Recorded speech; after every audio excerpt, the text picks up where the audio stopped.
Les abeilles sont extrêmement importantes dans la production végétale. Selon le physicien Albert Einstein, si la race venait à s'éteindre, il n'y aurait plus que 4 ans à la population mondiale pour vivre. Heureusement pour nous, certaines personnes comme le propriétaire de la ferme Apilac à Saint-Prime ont décidé de faire l'élevage des abeilles. Bienvenue à Agriproduction.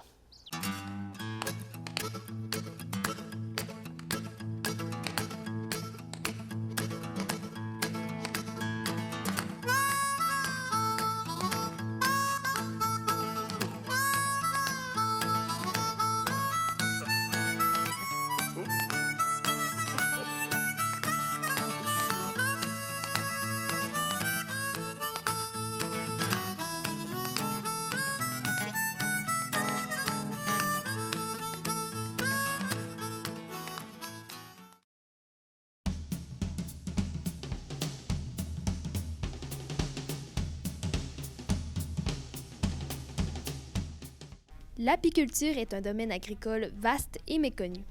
Il représente un beau défi que le propriétaire de l'entreprise Apilac, Peter John Keating, accepte de relever depuis 40 ans. Un apiculteur, c'est quelqu'un qui gère les abeilles pour faire les produits de la ruche ou il loue les ruches pour faire la pollinisation dans les autres cultures. C'est quelque chose que j'ai trouvé très intéressant parce qu'on travaille avec les insectes qui ne sont pas domestiques comme tels. Alors c'est toujours un défi tous les jours et on apprend beaucoup de choses chaque année aussi. La ville de Saint-Prime semblait l'endroit idéal pour s'établir car le lac Saint-Jean a grandement besoin de l'apiculture. La plupart des ruches de la ferme Apilac se trouvent dans les bleuetières janoises. L'apiculture, surtout ici au lac Saint-Jean, c'est très important pour les producteurs de bleuets. Comme présentement, dans les bleuetières, il va y avoir peut-être 35 000 ruches qui vont faire la pollinisation. Alors, s'il n'est pas les ruches d'abeilles dans les bleuetières, il n'est pas les bleuets. C'est assez simple que ça, c'est pas compliqué.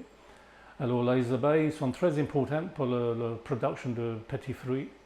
Toutes les cultures qui ont besoin de la pollinisation, comme les pommiers, le canneberge, les bleuets, le gourgand, les fraises, framboises, tout ça, ils ont besoin des insectes pour faire la pollinisation.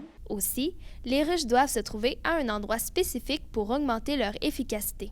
Mais qu'est-ce qu'on a besoin? C'est des fleurs. Et ici au lac Saint-Jean, l'idéal, c'est des fleurs de trèfle ou luzerne. Ça, c'est les champs idéaux pour les abeilles. Mais ils sont capables de trouver les fleurs un peu partout. Mais le plus de fleurs, plus de miel il va produire. Les ruches sont dans les champs. Qu'est-ce qu'on fait? On trouve une place qui sent que c'est bon pour les abeilles et on demande à le propriétaire si on peut mettre les ruches là. Et s'il est d'accord, on va placer les ruches chez lui et à la fin de la saison, on donne quelques pots de miel en échange pour l'emplacement. Alors on n'a pas besoin d'acheter les terres, on comme loue un petit coin d'un champ.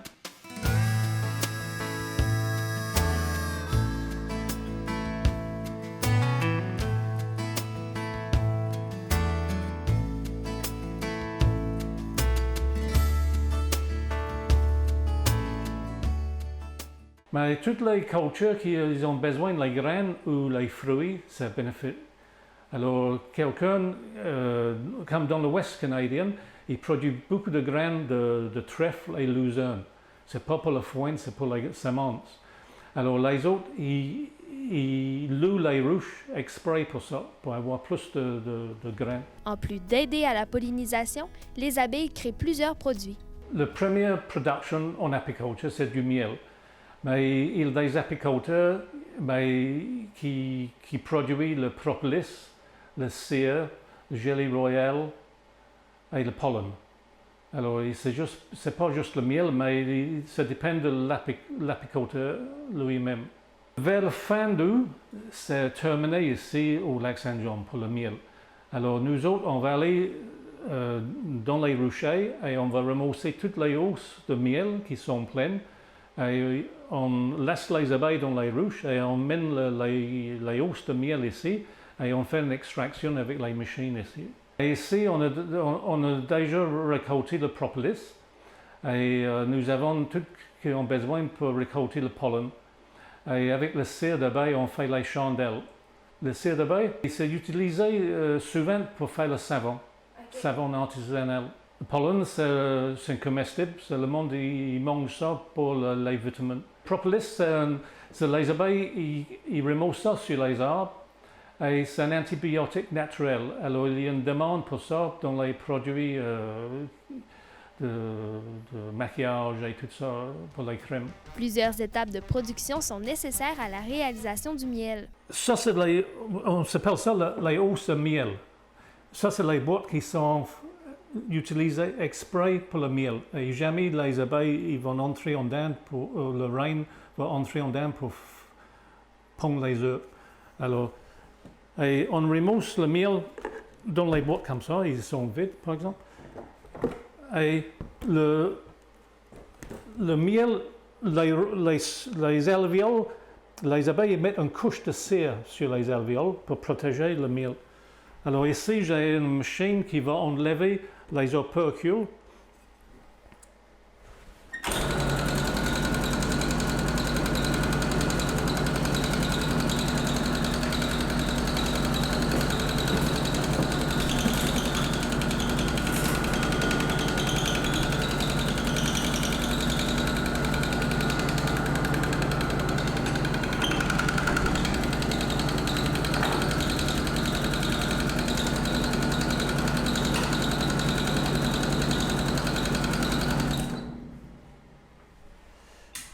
Et on continue, on va faire 50 cadres comme ça. Après ça, on va aller dans le centrifugeuse ou l'extracteur qui est ici. Mais les opercules, ils tombent sur le convoyeur ici. Et ils vont aller dans une presse. Et la presse, il va extraire les dernières gouttes de miel. Et le cire va tomber dans la chaudière et le miel il revient dans le réservoir en bas. Alors, quand ils sont tous prêts, on met dans l'extracteur ici.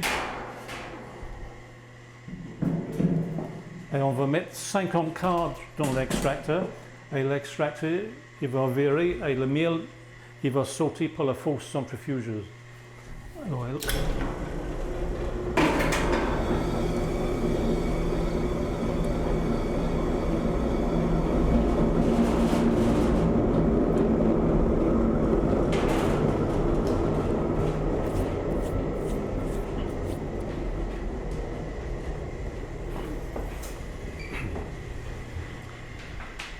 alors ici, les opercules avec le cire, avec le miel,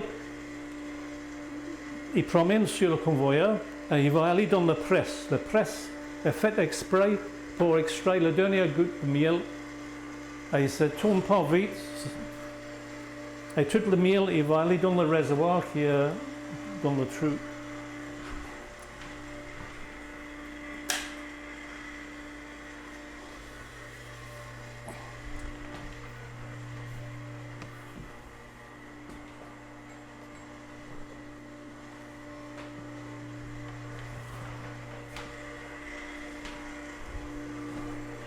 Et une fois le réservoir est plein, le pompe ici va décoller et il va pomper le miel dans l'autre partie.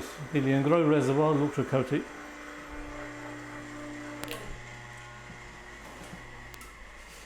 Okay. Notre miel pour la mise en marché, on entrepose dans les chaudières de plastique comme ça.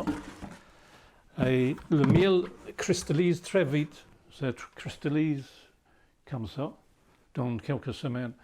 Alors, pour refondre le miel, on renverse les chaudières ici.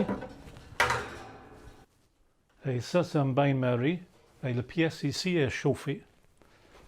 Alors, on ferme le pot et on augmente la température ici. Et une fois c'est liquide, le miel est pompé, ça passe dans un filtre ici et ça va dans un réservoir de l'autre côté qui est prêt pour embouteiller le miel. Et on fait attention de la température, toujours garder le plus bas possible pour ne pas dégrader le miel. On embouteille le miel dans les pots comme ici, direct de le réservoir ici. Alors ici on contrôle la température aussi. Alors c'est tout bien contrôlé.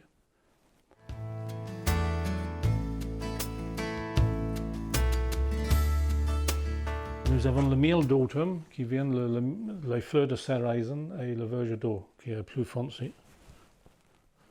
Et aussi, on a un miel qui n'est pas filtré, qui n'est pas passé dans le système ici, mais c'est embouteillé direct dans le gros réservoir. Et alors, c'est pas chauffé, pas filtré. Et il se cristallise très vite et il a le meilleur goût que les autres. Ça, dans le fond, est-ce que c'est vous qui ne faites pas la mise en marché ou comment ça fonctionne? Oui, c'est moi. On a déjà fait une grosse mise en marché, mais aujourd'hui, on fait juste Saint-Félicien et Saint-Prime. On ne va pas plus loin que ça. Et aussi, ça, c'est les chandelles de cire d'abeille qu'on fabrique ici. Je fabrique peut-être 1000 chandelles par année.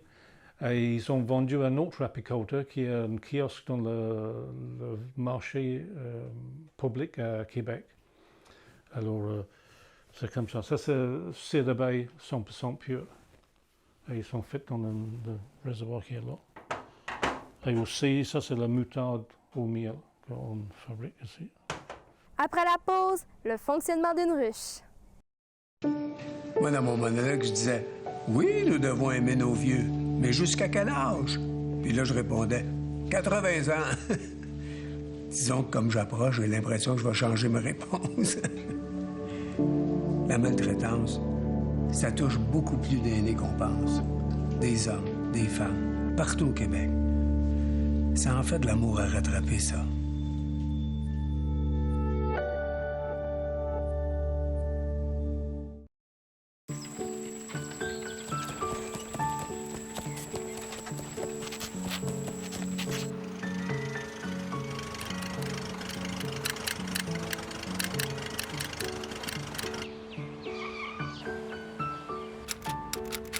Avant, on n'écrivait pas de messages en conduisant.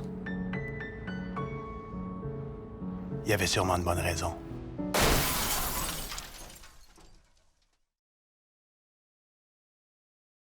Il n'est pas question que je perde avec mes REER. Non, je veux du solide. Je ne sais pas où aller, c'est ça le problème. Épargne Placement Québec. Le nom-y. Votre REER est garanti à 100%.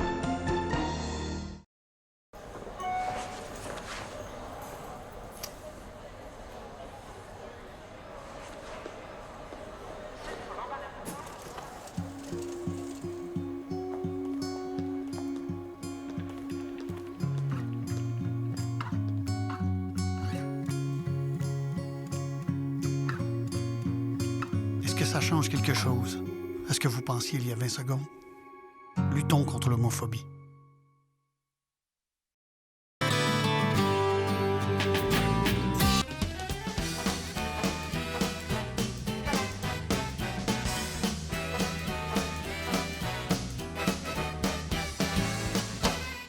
Les ruches sont composées de colonies. Dans une colonie, on retrouve une reine et ses ouvrières. Chacune des abeilles a son propre travail à accomplir au sein de la ruche. Ben, c'est une colonie. Il y a une reine qui pond les œufs. C'est pas elle qui gère la colonie, mais c'est elle qui est contrôlée par les phéromones. Ça, c'est les produits chimiques dans la ruche. Et au printemps, quand il y a plus de nourriture qui rentre dans la ruche, elle va pondre plus. Alors, en plein été, elle peut pondre 2000 œufs par jour. Mais en hiver, quand il n'y a pas beaucoup de nourriture, elle va pondre beaucoup moins. Et en plein hiver, elle va arrêter de pondre. Et c'est comme ça que la colonie va faire une expansion. Mais dans une ruche, en plein été, comme aujourd'hui, il va y avoir peut-être 50 000 abeilles dans chaque ruche. On peut acheter une petite colonie et on met ça dans les ruches, ou on peut acheter un paquet d'abeilles qui viennent de l'extérieur. Et ça, c'est une reine avec les ouvriers et on installe ça dans une ruche. OK, ça, c'est le modèle de ruche qu'on utilise ici au Canada. Ça s'appelle la ruche Langstroth. Alors, il y a un plateau avec une entrée ici. Les abeilles ils rentrent et ils sortent ici. Et il y a un couvercle. Ça, c'est un couvercle américain pour la pollinisation.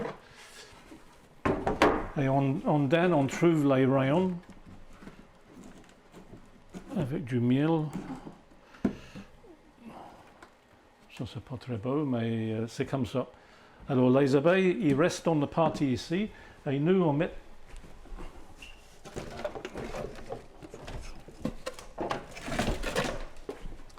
On met un grillage comme ça qui va empêcher le reine de monter dans les hausses à miel. Alors, quand on remousse le miel, c'est juste les abeilles qui sont en dedans et le reine est toujours ici, en bas. Alors, c'est comme ça parce qu'on ne veut pas remousser le reine avec les abeilles, c'est ça. Alors, c'est comme ça. Alors, quand on travaille dans les ruches, on ouvre le ruche et on regarde dans les rayons. C'est de trouver un. Ça, c'est plein du miel ici, à l'extérieur.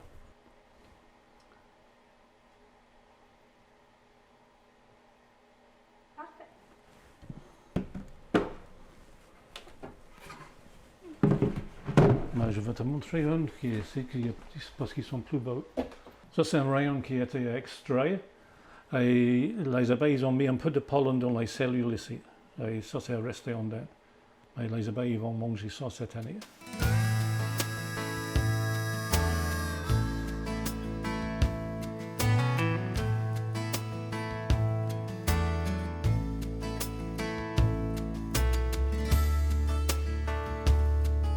Quand on travaille avec les ruches, le miel est collant, alors on est mieux avec une combinaison et à la fin de la journée, on enlève la combinaison et on est tout propre.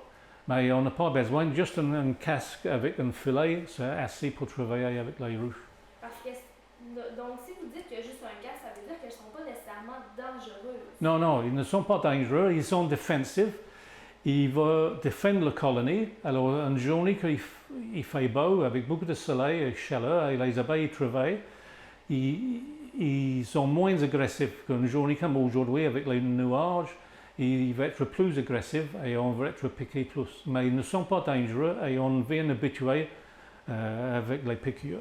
S'occuper des abeilles n'est pas une chose facile. Il faut les nourrir, mais également s'occuper des maladies. On doit vérifier que tout va bien dans la colonie parce que c'est une colonie. Il y a une reine, il y a des ouvriers. Alors on veut voir que la reine elle est en bon état et les ouvriers sont en bonne santé. Alors on passe beaucoup de temps pour vérifier dans les ruches que la colonie va bien. Et s'il manque la nourriture, on va être obligé de nourrir. Et s'il y a une maladie, on va être obligé de traiter la maladie. On ne traite pas l'abeille, on traite la colonie. Alors c'est beaucoup plus facile comme ça. Alors on fait un dépistage pour les maladies parce qu'on a plusieurs parasites aujourd'hui. Et si le parasite dépasse les niveaux qui peuvent faire le dommage, on traite avec les produits. Mais moi ici, je suis le cahier biologique. Alors tous les produits qu'on utilise ici se conforment aux techniques biologiques.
L'hiver québécois est une autre réalité à laquelle les apiculteurs doivent s'acclimater. Mais ici au Québec, il y a deux façons d'évener les ruches. Une façon, c'est de laisser les ruches à l'extérieur, emballées. Et une deuxième technique, c'est de mettre dans une bâtisse qui est isolée, exprès pour les abeilles. Mais ici, moi, Et puis, presque toute la totalité de le temps que j'ai resté sur le lac Saint-Jean, mes ruches ils restent à l'extérieur en hiver. Ils sont emballés avec une installation et ils sont très bien capables de passer l'hiver à l'extérieur. Il arrive que le froid et les parasites causent des dommages irréparables à la ruche. Les colonies qui sont moins forts un peu pour passer l'hiver, ils vont mourir en hiver. Et aussi, on a les parasites qui attaquent les abeilles. Et si le niveau de les parasites dépasse une limite, c'est possible que la colonie va mourir.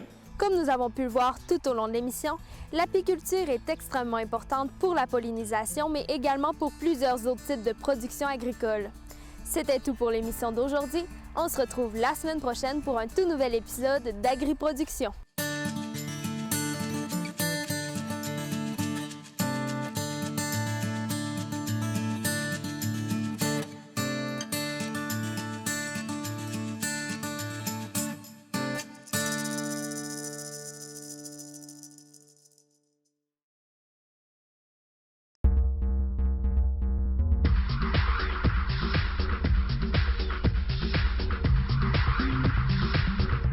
L'action communautaire, c'est d'abord et avant tout être intégré dans la communauté, donc être proche des citoyennes et des citoyens, tisser des liens, créer des partenariats. Je crois que l'action communautaire, c'est l'engagement des citoyens, c'est le partage de connaissances, c'est la prise en charge. En fait, ça se traduit par une prise en charge. Pour moi, c'est d'être déjà en partant au service des autres. C'est un organisme qui est dédié au service des autres. Et ceux qui y travaillent ou qui s'y impliquent bénévolement ont cette même envie de changer la société, de transformer leur milieu. Ça fait référence à toute une série de pratiques qu'on a, finalement, qu'on met en branle pour s'assurer que les membres puis les gens qui composent une communauté, puis qui, dans le fond, s'organisent à travers un milieu communautaire, donc à travers certains groupes communautaires, que finalement leur volonté puis leurs préoccupations soient vraiment représentées. Pour nous autres, l'autonomie, c'est être libre. En fait, c'est le droit à l'autodétermination. Fait que ça se traduit autant quand tu es une femme féministe que quand tu es un groupe communautaire. Alors, on détermine notre mission, nos activités, nos services, nos mandats, en fait, sans pression de qui que ce soit. L'action communautaire autonome dans le monde du loisir, c'est comme le cœur même de nos actions parce que tout repose sur l'engagement des citoyens. Donc, à partir de là, chacune des organisations, que ce soit au niveau national, que ce soit au niveau régional, que ce soit au niveau local, même les clubs ou les groupes de citoyens qui se regroupent sur des thématiques. Chez nous, ça touche autant le plein air que ça touche le culturel, ça touche le scientifique. Pour les groupes écologistes du Québec, l'action communautaire autonome prend un sens qui est parfois très concret, c'est-à-dire des pratiques vraiment concrètes à l'échelle locale, les jardins collectifs par exemple, le compostage, la récupération, mais aussi tout un sens qui est beaucoup plus public, beaucoup plus communicationnel, médiatique, donc c'est de partager l'information qui est souvent cachée. Donc les groupes écologistes vont promouvoir des façons de faire qui sont différentes, des alternatives. Dans le domaine de la coopération internationale, l'action communautaire autonome, ça peut prendre toutes sortes de formes, mais habituellement, ça se fait par l'éducation à la solidarité internationale, donc pour sensibiliser la population aux grands enjeux internationaux. Puis ça peut prendre toutes sortes de facettes, de formes. Ça peut être, par exemple, en faisant des émissions de radio, des ateliers dans les écoles secondaires ou en ayant des rencontres interculturelles. L'action communautaire autonome, c'est aussi œuvrer au bénéfice des personnes gays, lesbiennes, bisexuelles, transsexuelles et transgenres. C'est-à-dire qu'aujourd'hui, bien qu'on ait certains acquis juridiques, il reste qu'on doit travailler pour l'égalité sociale, c'est-à-dire une intégration pleine et entière pour les personnes LGBT. Et ça, notre organisme, mais aussi tous ses membres, on œuvre pour justement assurer une pleine égalité sociale. L'action communautaire dans mon secteur, chez les centres de femmes, ça veut dire travailler à un projet de société qui soit juste et équitable. Travailler pas pour les femmes, travailler avec les femmes à avoir ce projet de société-là. Rien de moins que de changer le monde.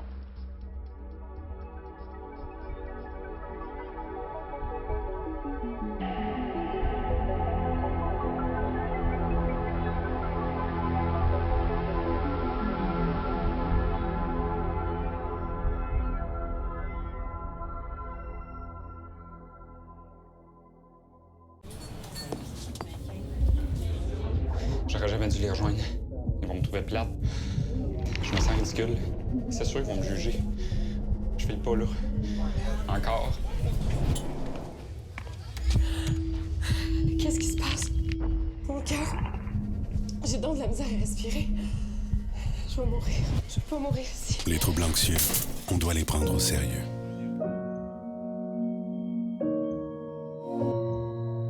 À mon âge,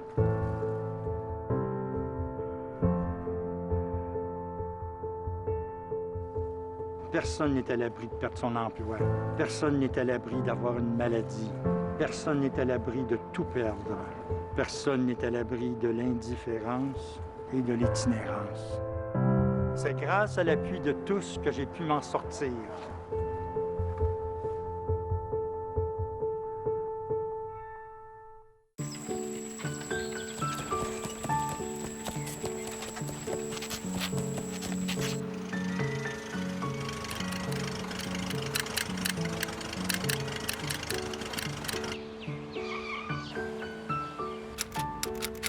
Avant, on n'écrivait pas de messages en conduisant. Il y avait sûrement de bonnes raisons.